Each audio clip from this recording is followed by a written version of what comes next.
was really thrilling. This is a critical function of the older stallions and mares, jacks and jennies for the burros. I'm getting near the end. So we should, another point, we should allow the horses and burros to fill their ecological niches, another really critical point, and naturally self-stabilize within their habitats. We should let them fill their niche space. And this is precisely what is not being allowed to happen by the BLM in the U.S. Department of Interior and the Forest Service in the Department of Agriculture. They're not allowing this to happen. And it's contrary to the intent of the Wild Horse Burro Act. Additionally, Section 10 of this act should be activated to establish, by the order of either the Secretary of Interior or Agriculture, long-term field studies of the wild horse and burro herds and their habitats, so we can learn in greater detail just how these creatures relate and contribute to their ecosystem. And there was such a study going on in Wyoming in the Red Desert in the 70s. But when James Watt became Secretary of Interior, they deliberately went and removed those horses, so because they were learning good things about them. And I knew some of those professors and wildlife biologists. And in my book, I interviewed one of them, John Phillips. And they were just, that was a violent sabotage of their study, which had been going on for some years, you know, according to Section 10. That should be revised. They should implement Section 10. And so I believe that the Heber wild horse herd, where I did a study, and last November my study was published down there in the Mogollon Rim area, kind of central Wyoming up from, or not Wyoming, but Arizona, up from Phoenix. And it would be an ideal herd because they seem to be self-stabilizing. And also the Montgomery Pass herd down here on the California-Nevada border around Levining, Mona Lake area. It also, both of these, Heber and the Apache Sigray National Forest and the Montgomery Pass and several other herds in that area on the California border seem to be, they have a high degree of natural self-stabilization going on.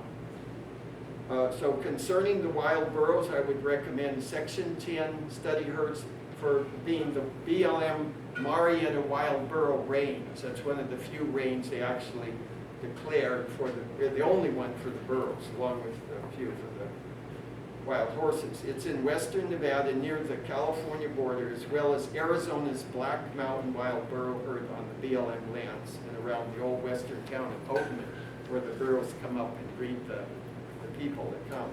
So I visited all of these herds and am impressed by their vast, wide open spaces and rich biodiversity. And I always am glad to offer the BLM and Forest Service my professional collaboration.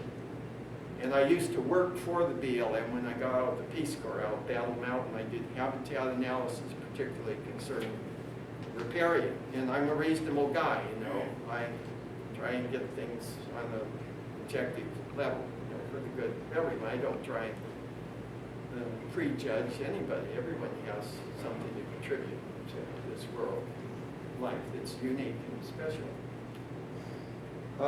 So also we should, another point, we should develop programs to educate the public about the positive aspects of wild horses and burros, not a brainwashing that's negative, which has been happening, and it's shameful. Back like when I was with Wild Horse Annie, and we had people that were open-minded and you could talk with. Not today. People act like they want to kill you if you don't agree with them. I'm tired of this, you know. Let's show some respect. Aren't we all same species, human beings? You know, aren't we entitled? We're in a democracy. We're supposed to be entitled to our own unique take on things. Everyone has unique take, unique perspective, you know. And so we should include information about the herd's naturally restoring degraded ecosystem. Now get these points. Very important and should not be ignored. Building healthy soils that absorb more moisture, elevate water tables, and recharge vital aquifers. And this has to do with their different digestive system that put down droppings that are not so digested. They have many more molecules that are intact, organically intact. And they actually are feed for many rodents, birds, even larger mammals. You can reprocess a lot of these.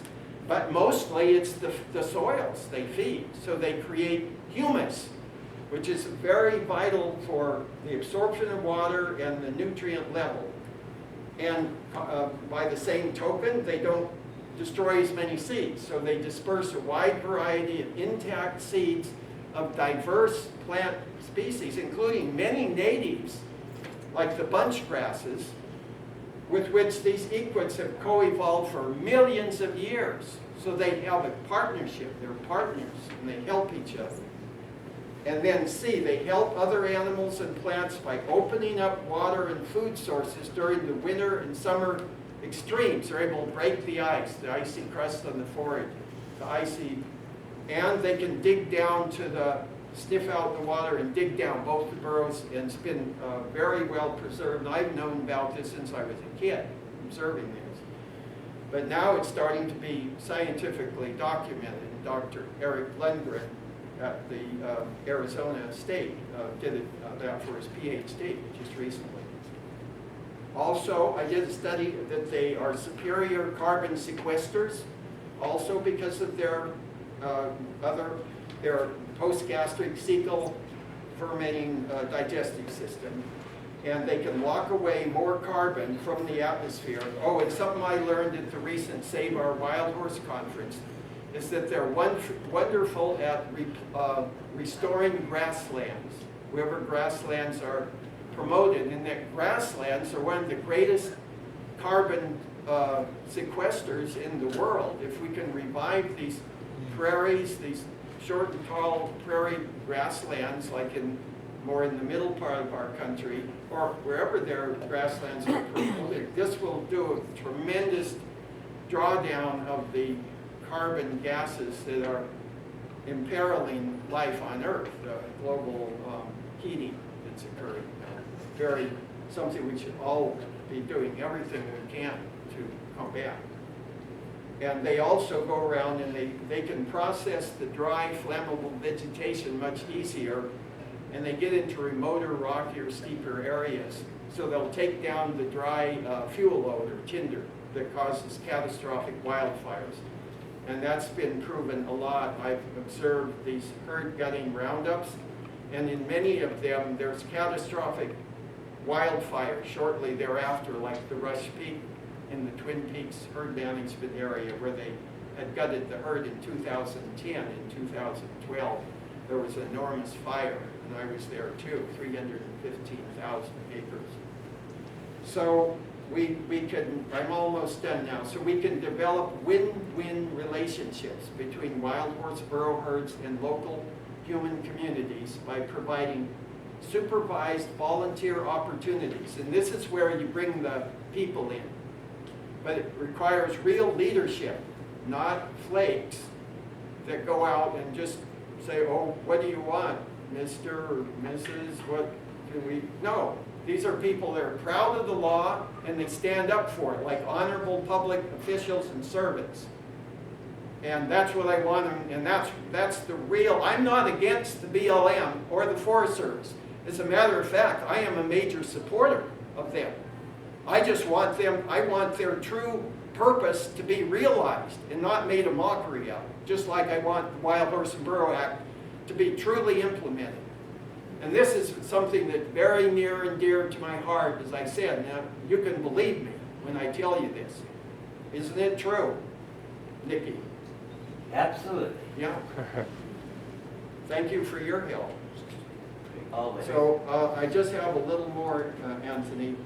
So in order to establish complete and viable habitats for long-term viable herds, we need to establish cooperative agreements to utilize private or other government agency land and resources as is permitted under Section 4 and 6 of the Wild Free Roaming Horse and Burros Act. Why aren't they using these sections? They have authority to do these things.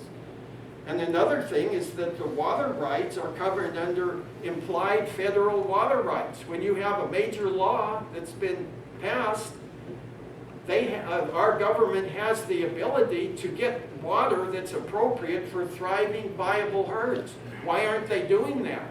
They're using this water as the right thing as an excuse to get rid of them, and that's not right. And I learned that from John Phillips, the wild horse, senior wild horse advocate, and you can learn about that in my book.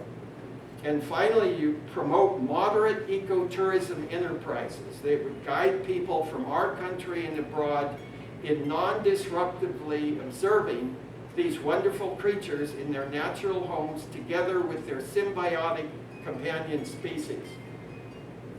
You would foment field biology classes at all educational levels to observe and investigate wild horse and burros in the respective habitats and their respective habitats in a respectful and non-invasive way. These would be spread out over many areas where the wild horse and burros live, so as not to overly affect any particular herd, and the eco-tours would be similarly spread out. And we would incorporate similar and interrelated steps that would loosen the present stranglehold on public lands by the arrogant and insufferable wild horse enemies, including closure to livestock. And that section, Code of Federal Regulation 4710.5 and .6, gives them the authority to either reduce or cancel the cattle and sheep permits. But they hardly ever do that. Why are they ignoring that law? We must topple the monopolization of our public lands on which there are about 100 times more livestock than there are wild horses. That's on all the public lands. Even within the wild horse and burros legal areas, these national heritage species find themselves at the bottom of the totem pole, receiving only 10 or 15% often. Much less. Well, the rest goes to the cattle and sheep ranchers. This outrage is entirely contrary to the Wild Horse Burro Act, which clearly states their legal herd areas and BLM and territories on Forest Service shall be devoted principally to the wild horses and burros themselves. So in summary, adopting reserve design would restore America's herds to truly long-term viable levels in the thousands. And by the way, I'm a member of the World Conservation Union Species Survival Commission, and the Equid Survival Group recommends 2,500 as a minimum number for survival, genetic survival in the wild. And according to many groups, that's extremely low. So when they say only 150 is viable, I just don't believe it. I know too much. It's just not right. So thousands and they need commensurately valuable habitats. So you have to have the viable habitats to go with the viable populations that allow them migration routes to and from their summering and wintering area, really vital. Often these gerrymandered herd management areas they assign cut off their summering or wintering areas, like in the prior mountains, you know. So reserve design would rescue these wonderful native species from their present existential crisis, while at the same time doing a world of good for involved people. We must overcome our own and nature's worst enemy, which is our short-sighted, narcissistic self-absorption and the tendency to human speciesism, or exclusivity at the cost of others, and myself included, of course. Long way to go still, to be a good example, but I'm trying to. Yeah.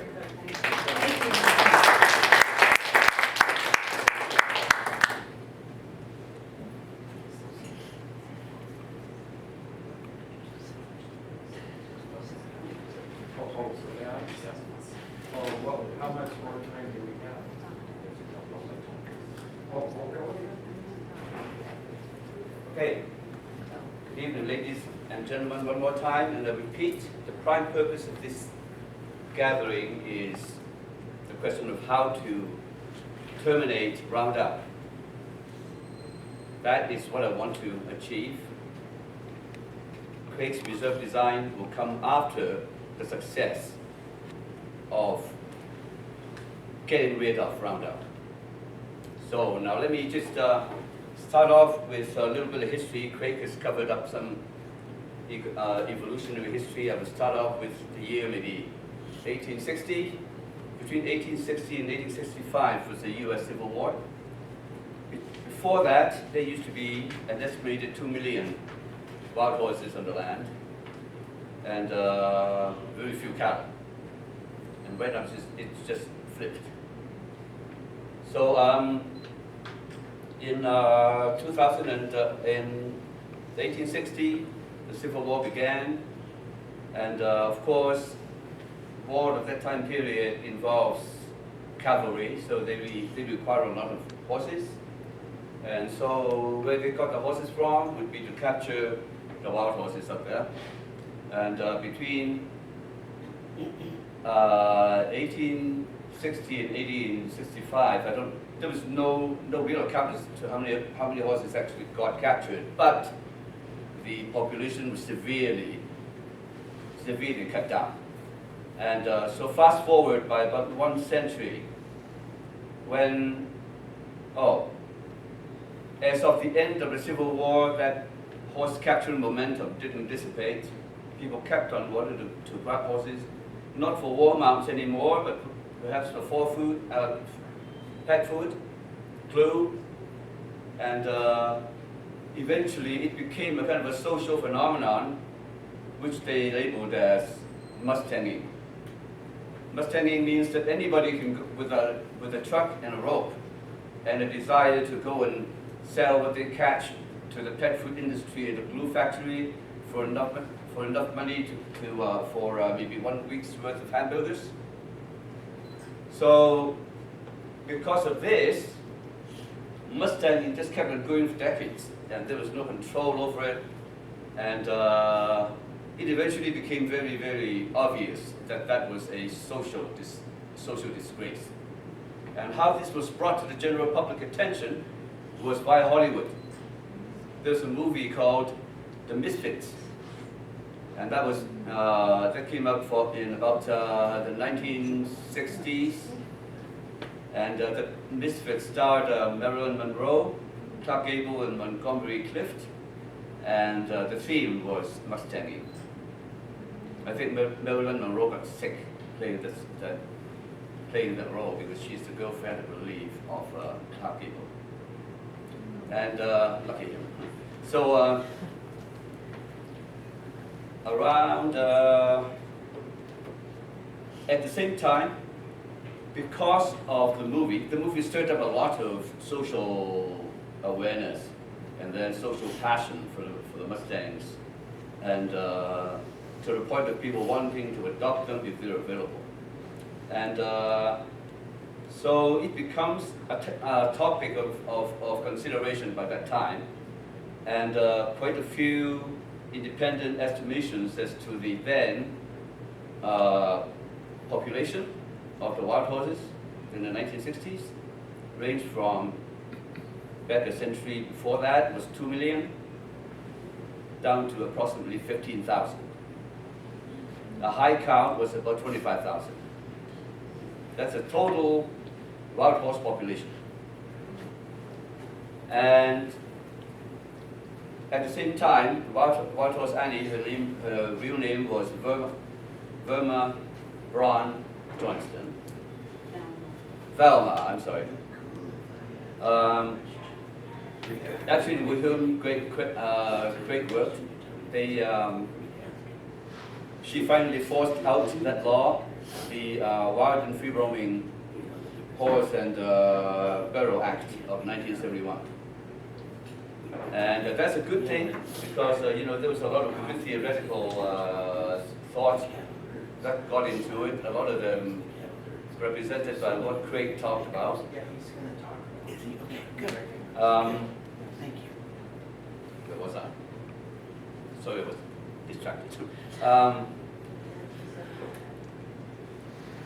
So in 1971 that law was enacted, and that law requires, of course, that some management for the land and the biological content of it, especially the wild horses, and what they designated as an authority to manage the public lands and the animals on it was the U.S. Grazing Service. Now, once you know the leaning of the U.S. Grazing Service, who are the buddies of the U.S. Grazing Service? However, they try to camouflage it and change the name to the Bureau of Land Management, which is more neutral, I suppose, at that point, before you knew its negative aspect. And what did the BLM do? The first thing that they took over, one of the very first things that they did, which was its first huge mistake, was to put a lid on the horse population at 26,600. How bloody coincidental when the horse population was estimated to be maximum 25,000 and they put a lid on it at 26. But anyway, they held on to it for decades until today, and even tomorrow and the day after, if you don't stop them. So what happens then is that there are, like 25,000 wild horses left, and it's still below what they call the AML, the appropriate management level. That's the BLM lingo, meaning maximum allowed population of 26,000 K. And so that was cast in stone all the way until today. And I'll get into it, and you will see how ridiculous, illogical, Mr. Spock would say, this is totally illogical. And how cruel it could be for that way of thinking to persist. So back then, they thought that they were, 26.6. There was a Mustang fever going on, past the 1971 law, and there was a fairly big demand for Mustang adoption shortly after the 1971 law. And so the BLM thought, well, okay, this is what we're going to count on. We're going to keep the wild horse population below 26.6K, and if it exceeds 26.6K, we'll just go and round them up until it goes back down to 26. I'll just say 27K, okay? So every single year they would go and round up a few thousand to bring it back down to 27K, and it happens year after year after year. And what do they do with these horses? They think that they can adopt them out, all of them. And in the first couple of years, it did work out that way, but it didn't last. Mustang fever gradually cooled down. Demand for Mustang adoption also cooled down, and so more and more captive horses get stacked up in the holding facilities that they had to build. So that has been the case as of that point until, I'm going to fast forward to 2018 now. In 2018, I was shocked by a newspaper article titled, 46,000 wild horses are slated to be slaughtered. And that is the number of horses then in captivity in 2018. And at the same time, the BLM claimed that its existing holding facilities are above reaching capacity. In fact, they've been building every so often to just enlarge the capacity. So every single time they build a new one, it costs a huge amount of money. And by 2018, there were an estimated 46,000 horses in there, doing nothing but stand around. And because the great, good US people would not allow the government to slaughter the horses, we have no other choice than to stack them up and build some more holding facilities, etc., etc. So that was 2018. Now, that was a point of crisis, 2018, because they have to make a decision as to which way to go. And they still settled for building more holding facilities and keeping on going to round up horses and filling them up and building up their population for God knows what for. And so fast forward to, so in 2018 something happened which is kind of covert. Everybody knows the US Humane Society, right? Yes. Everybody knows the ASPCA. No. What you may not know a group whose name is a total misnomer. It's called Return to Freedom. And these three groups got together a whole bunch of so-called special interest groups or stakeholders, up to maybe 50 of them, most of them associated with, if not part of, the ranching, mining, and hunting industries. And this bunch of contradictory groups hammered up a kind of internally inconsistent and logically totally BS kind of thinking. And they hammered out behind closed doors. Nobody knows about it, not even me. I was on top of the 2018 captive horses being planned to be slaughtered. And so at that point then, there were 46 in 2018, I believe. Come 2020 and 2021, there were about 60 to 70,000 in captivity. And we don't quite know how much is on the land from year to year. But the BLM thinks that it knows, and any time there is a certain amount that goes up to over a certain threshold, they'll go and capture them. So fast forward now to about today. Today there are approximately, according to BLM, now I'm going to tell you right now, I'm going to use the BLM numbers. I'm not going to dispute their numbers, because their numbers are, number one, what's used by the Congress.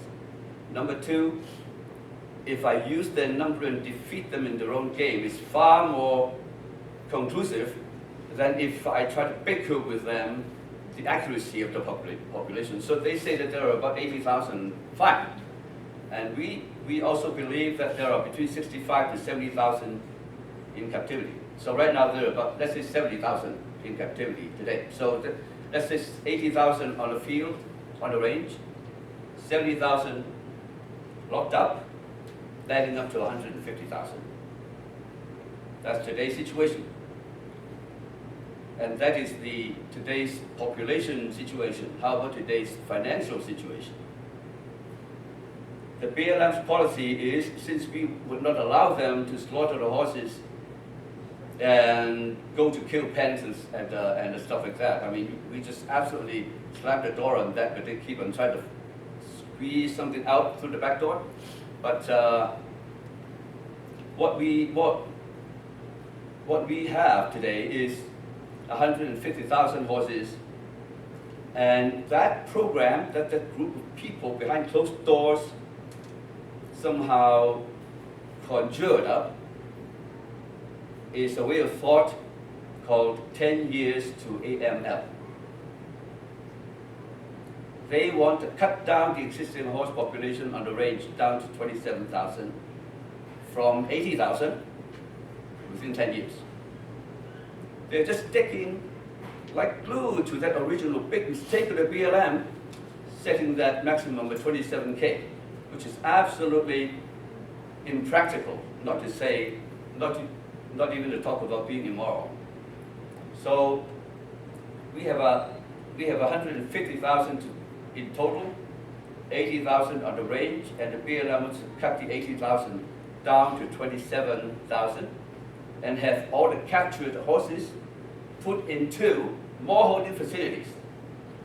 Now let me tell you, it takes, since we would not allow them to kill the horses in captivity, they have to keep them alive and healthy through their lifetime.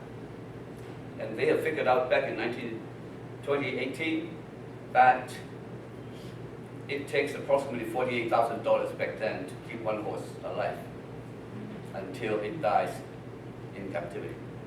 $48,000 for one horse.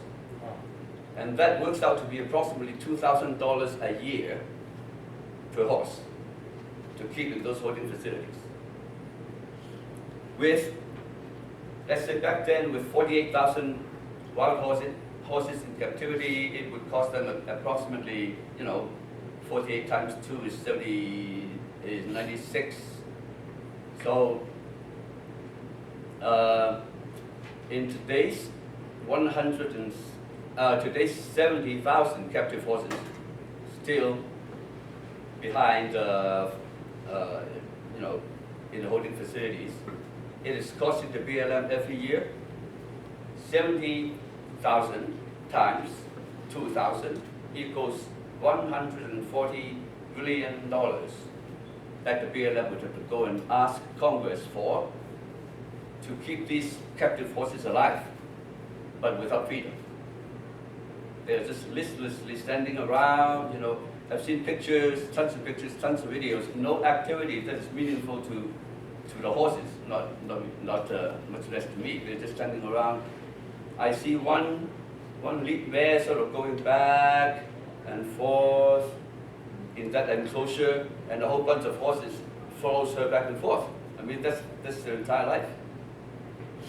So, $140 million today, and the Congress parted with that amount of money for the BLM like pulling teeth, $140 million.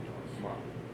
Now, the BLM is in order to cut the population down from the existing 80,000 on range down to 27,000, the BLM has a formula that they're going to capture 15,000 at least every year